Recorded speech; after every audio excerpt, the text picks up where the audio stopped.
Oi, oi, oi, aqui é o Novo Cast, um espaço para troca de conhecimento. Afinal, né, todo dia é dia de aprender. Eu sou o Josué dos Anjos, então bota o fone no ouvido, aumenta o volume e senta que hoje tem um bate-papo incrível com o professor Rodrigo. E aí, professor Rodrigo, tudo bem contigo? Oi, Josué, tudo ótimo. Um prazer enorme estar aqui com você para esse bate-papo. Vamos lá. Vamos lá, a gente vai falar sobre felicidade, mas eu quero saber, você é feliz? Olha isso, hein? Que pergunta, né, Josué? Bom, eu parto do princípio de que sim, eu sou feliz, né? A felicidade é um tema inevitavelmente sempre presente, em nível consciente ou não, mas eu me intitulo um cara muito feliz. Tá certo. E mesmo no dia do seu aniversário, porque eu fiquei sabendo, tá? Que você não gosta que canta parabéns no dia do seu aniversário. É Então você é verdade. feliz no dia do É aniversário? verdade. Até mesmo no dia do meu aniversário, eu sou feliz, ora pois, né? Até porque a felicidade, nós vamos falar muito disso hoje, está para além de datas comemorativas. Isso tudo faz parte, mas ser feliz está para além disso. Nós vamos lá. Tá certo. Bom, mas vamos falar sério então, né? Como é que é definir esse negócio chamado felicidade, professor? Muito bem. Felicidade, a gente pode tratar dessa subjetividade sob vários aspectos: filosófico, teológico, sociológico. O que geralmente nós não podemos tentar fazer é utilizar da subjetividade da felicidade de uma forma genérica, ou seja, tentar padronizar a condição de ser feliz. Como se nós estivéssemos dizendo, para ser feliz é preciso de tais requisitos. E não é assim que funciona a felicidade. A felicidade é, sobretudo, um processo de reencontro. Do ponto de vista filosófico, esse reencontro está muito e intimamente ligado à própria condição do ser humano de se auto-perceber e de se propositar alguma coisa na vida. Mas isso que você está falando, então a gente pode dizer que a felicidade ela é meio relativa, então? Ela é relativa do ponto de vista do percurso do próprio ser humano. Imaginemos, a depender do seu processo histórico e social, a felicidade pode ter uma significância para você, em detrimento da mesma percepção de felicidade que uma outra pessoa com um percurso histórico e social diferente do seu possa ter. Então eu costumo dizer que filosoficamente falando e teologicamente falando, insumos para que nós pudéssemos caracterizar a condição de ser feliz.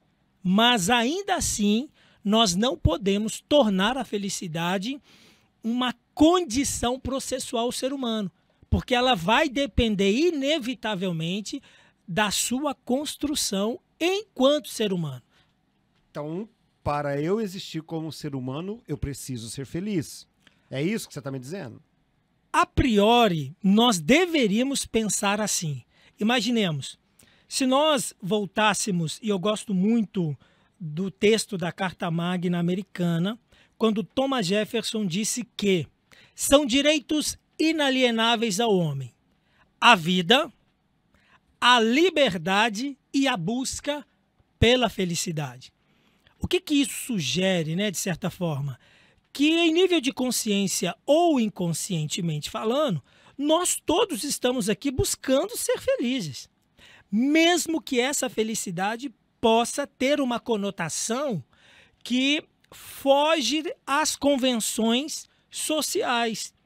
E é de bom alvitre pensar que o ser humano, quando ele propositado de si mesmo, ele é feliz, inclusive praticando virtudes atemporais que estão dirigidas ao bem-estar social.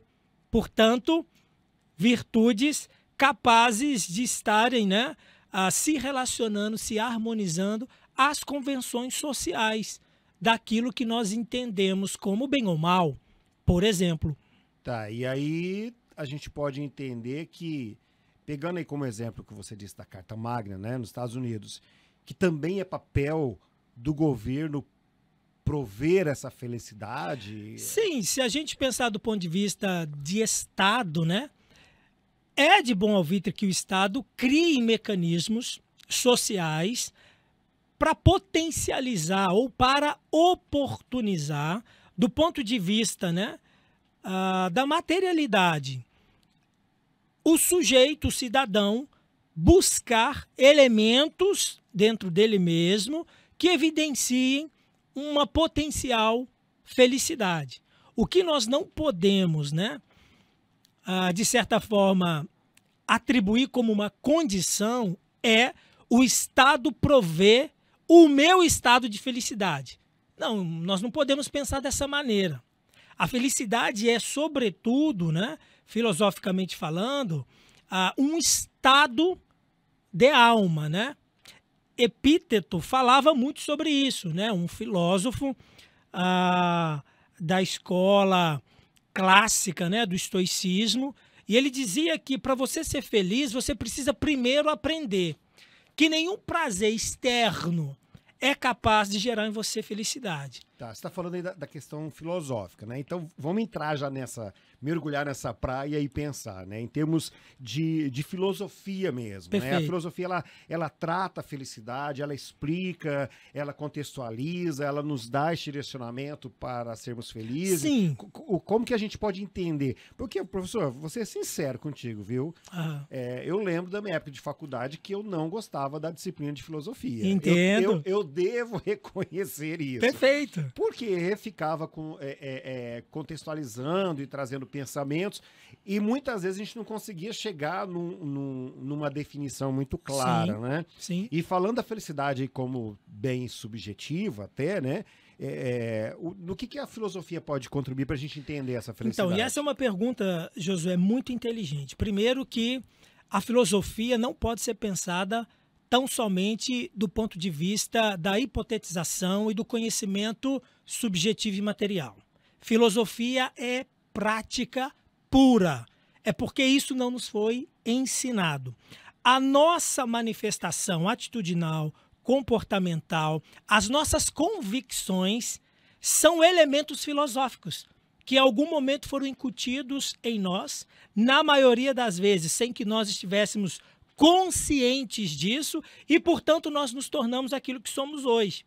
Então, quando a gente estuda a filosofia em função da busca pela felicidade, é muito interessante porque Epíteto, Epicuro, Marco Aurélio, que são filósofos do estoicismo, e eu gosto muito dessa linha, todos eles, em algum momento, são catedráticos em dizer que o homem, ao problematizar a si mesmo, ele precisa entender que esse processo de autoconhecimento pode levá-lo a um estado de felicidade quando as suas virtudes, a sua condição de integridade humana, isso é muito profundo, olha isso, o propósito do ser humano sobre a Terra alcançado, o estado de felicidade pode se instalar. Então, eu agora quero fazer uma parte nesse negócio. Pô, vamos lá. Uma certa vez eu ouvi falar da intenção positiva, né?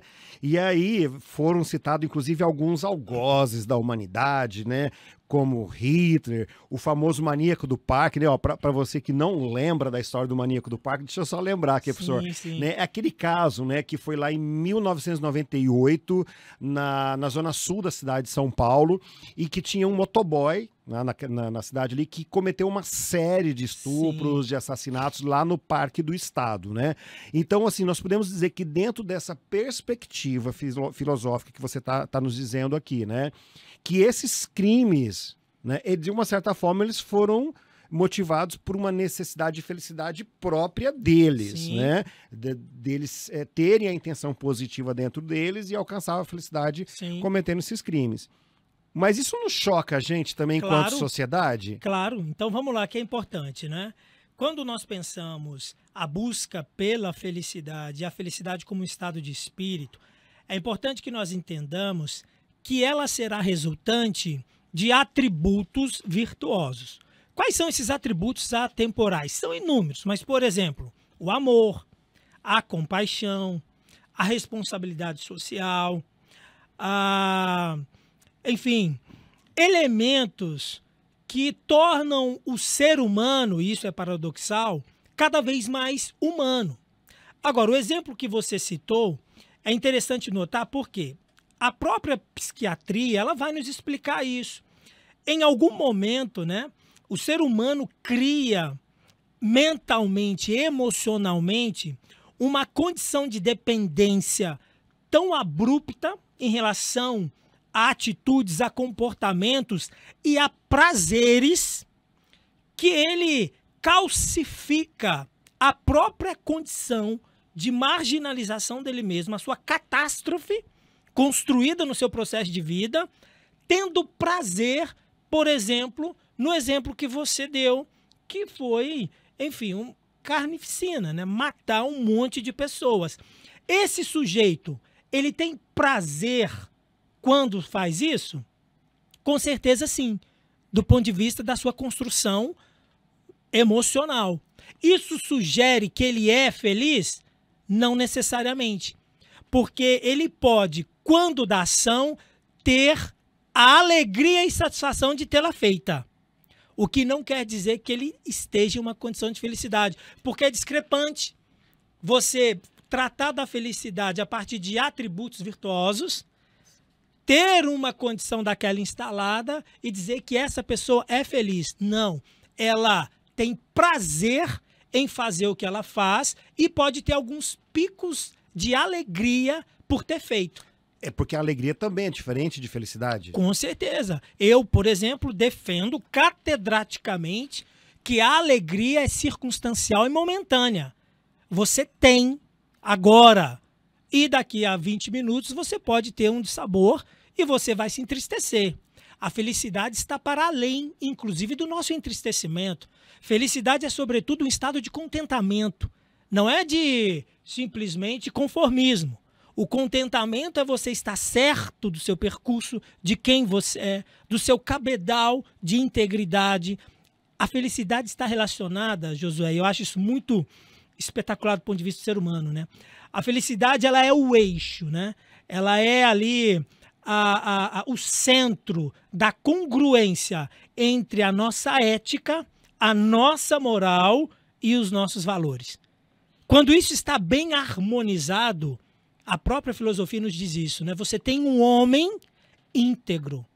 E na integridade você encontra a felicidade. Então, vou te apertar aqui, tá? Vamos lá. Então a gente está dizendo aqui que essa felicidade que a gente está falando, né? Ela depende também de como o outro vê e aceita a minha liberdade de querer ser feliz ou não? Não necessariamente, quer ver?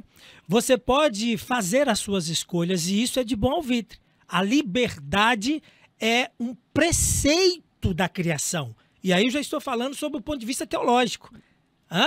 Ou seja, isso é uma condição, e muito boa condição, que nos fora dada, teologicamente falando, sobre o preceito do livre-arbítrio.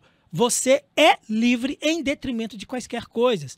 Portanto, a sua escolha, a sua construção, ela precisa ser vivida em um estado de felicidade, em detrimento do que o outro esteja dizendo sobre você ou não. Imaginemos, uma das principais virtudes atemporais do homem é o respeito.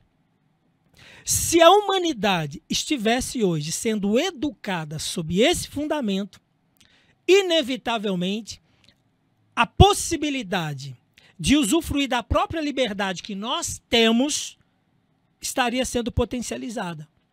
Porque na grande maioria das vezes, não é, se furta a liberdade por força de convenções sociais que não necessariamente coadunam com o princípio da liberdade. E isso é muito profundo do ponto de vista da discussão da felicidade. O dia que você, o ser humano, se colocar na condição de ser feliz em função de quaisquer coisas fora dele, ele vai encontrar o entristecimento, a infelicidade. Porque essa dependência não pode haver. De forma alguma. O ser humano, quando depende, ele é triste. Porque a dependência sempre irá inevitavelmente, fazer com que nós nos entristeçamos. Nossa, que profundo agora, hein? Exatamente. Eu já fiz uma recapitalização aqui da minha vida. É isso aí. Bom, você estava falando aí da questão da religião, né? Na verdade, do entendimento teológico, Sim. né? Quando a gente vai para essa abordagem mais teológica, não tem como a gente não pensar nas religiões, Sim. né? Tá muito ligado ali. E as religiões, elas têm essa abordagem da busca pela felicidade, seja essa busca ali interior ou até mesmo como um suporte para esse ser humano ou na busca por um ser superior. Enfim, a religião, né, a partir dessa base teológica, tem essa busca da felicidade? Então, Josué, olha, esse você sabe que é um tema bastante capcioso em todos os cenários. E polêmico, né? E muito polêmico. Vamos lá. Essencialmente falando, sob a perspectiva teológica, o preceito da liberdade foi de fato para que nós fôssemos felizes. Isso está posto. Mas, infelizmente, o que se percebe do ponto de vista da religiosidade, e aí quando eu falo de religiosidade, eu estou falando de organizações religiosas. O que se percebe é um processo de escravatura pós-moderna, inclusive tendo como base, né, o texto bíblico, e inevitavelmente privando o ser humano da sua felicidade. Eu já presenciei coisas, que está ligado exemplo, com essa liberdade que você sim, falou, né? Eu já presenciei, por exemplo, coisas, né, do ponto de vista teológico, onde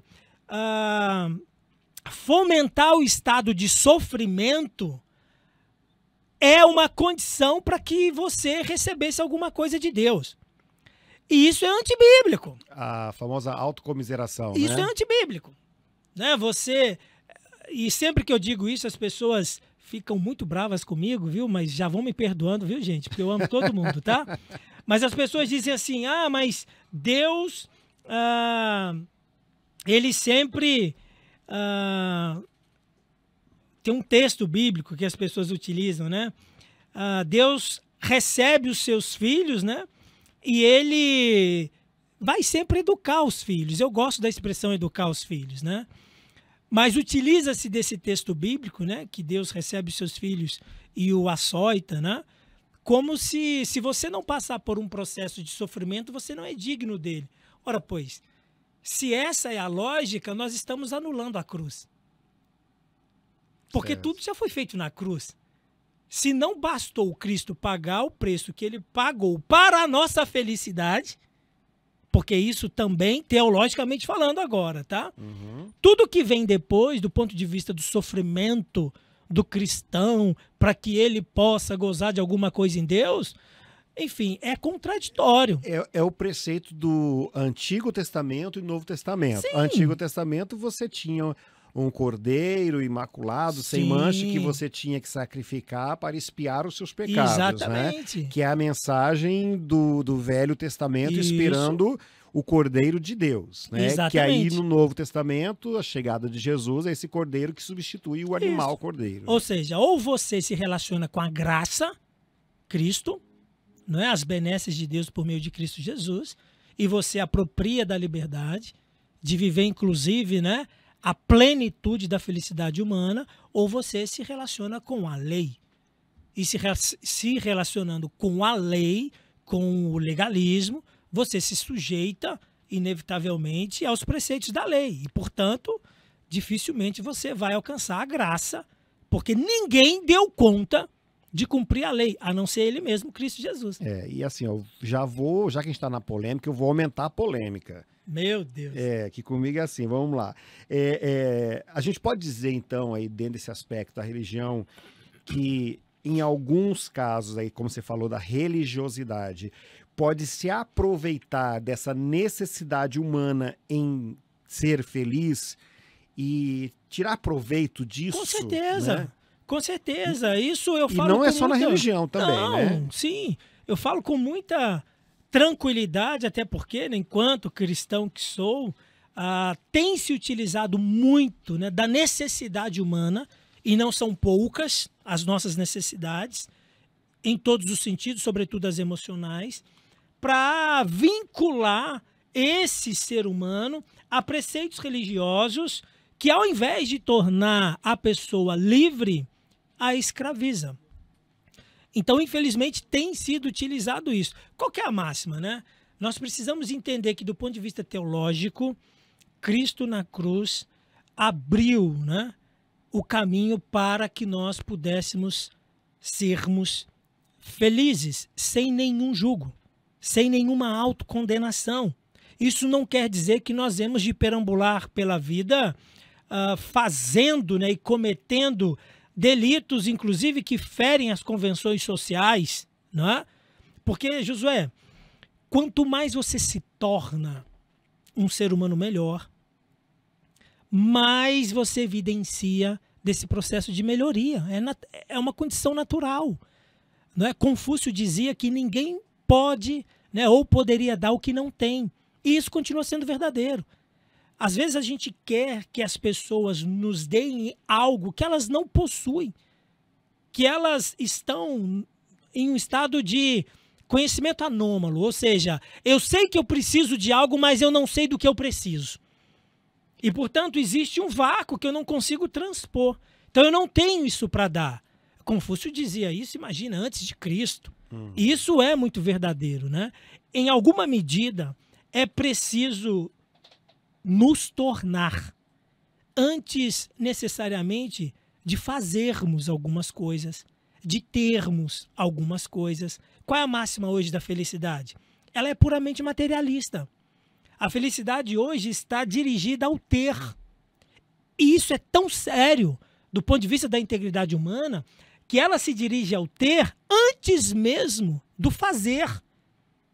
E pior, sem que você seja alguma coisa do ponto de vista humano.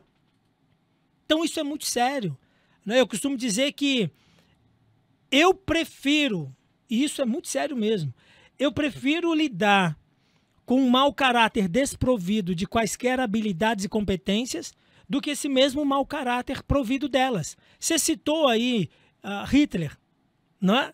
Imagina, do ponto de vista da sua condição finalística, nós poderíamos dizer que Hitler foi um mau caráter. Com tantas habilidades, com tantas capacidades, então, que ele ocasionou uma catástrofe no mundo. Então eu prefiro o mau caráter sem habilidades. Então imagina, a condição de formar o ser, ela precede o fazer. Então quando eu me torno, eu me habilito a fazer, e quando eu faço, inevitavelmente, a colheita vem, o ter. Isso é um preceito universal. É assim que funciona. A semente tem que ser lançada na terra. Você tem que cuidar dessa semente. No tempo próprio ela dará os seus frutos. É proposição, entende, Josué? Por isso que é tão espetacular discutir felicidade. Não sob a perspectiva só do materialismo, porque você há de convir que, do ponto de vista material, muitos possuem, inclusive, muito mais do que precisam para viver. E ainda assim são pessoas infelizes. Tá certo. Bom, vamos amenizar agora. Toma uma aguinha aí, relaxa. Toma minha água. Porque o assunto foi longe aqui, né? Chegamos aí a algumas polêmicas. Mas eu quero trazer agora aqui para uma realidade até da Faculdade Novo Oeste, dizer, né, que tem muitas instituições que têm ali incluído, né, a felicidade como tema de estudo. Sim. Tá? E até mesmo como disciplina, né, nos seus cursos. Né? E aqui na faculdade a gente sabe que tem essa disciplina, no qual você mesmo está ministrando essa Sim. disciplina, né, junto com outros professores também. Mas então eu queria que você falasse para a gente da importância desse estudo. Por que a gente deve estudar a felicidade e ainda mais dentro de um ambiente acadêmico? Sim, maravilha, Josué. Só para a gente contextualizar então, né, é importante lembrar que a proposição dos estudos sobre a felicidade no mundo universitário, isso aconteceu em Harvard, em início da década de 90, por um psicólogo e professor israelense, né? E ele só começou esse trabalho pelo altíssimo nível de suicídio que havia dentro de Harvard. E essa disciplina em Harvard se tornou a cadeira mais concorrida do campus, né, da universidade à época.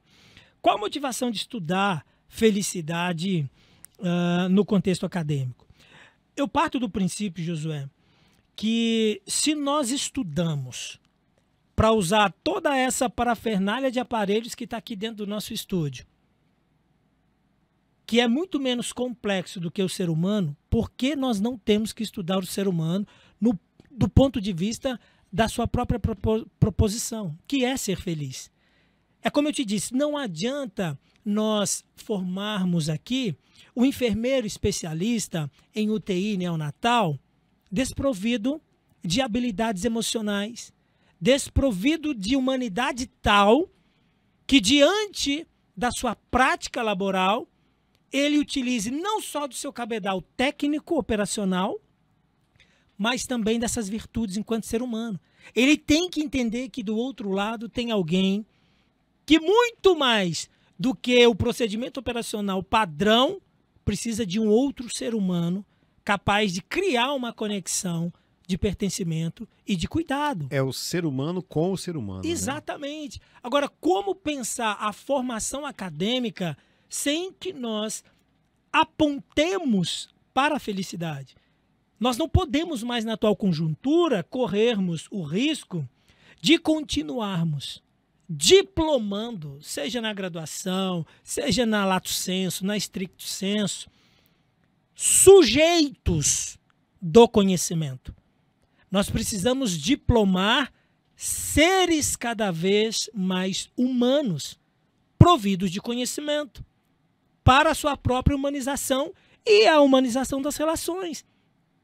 Porque se for para a gente continuar formando técnicos, né, especialistas, mestres, doutores, espetaculares do ponto de vista teórico, eu não sei se isso é suficiente para as demandas emocionais humanas, entende, Josué?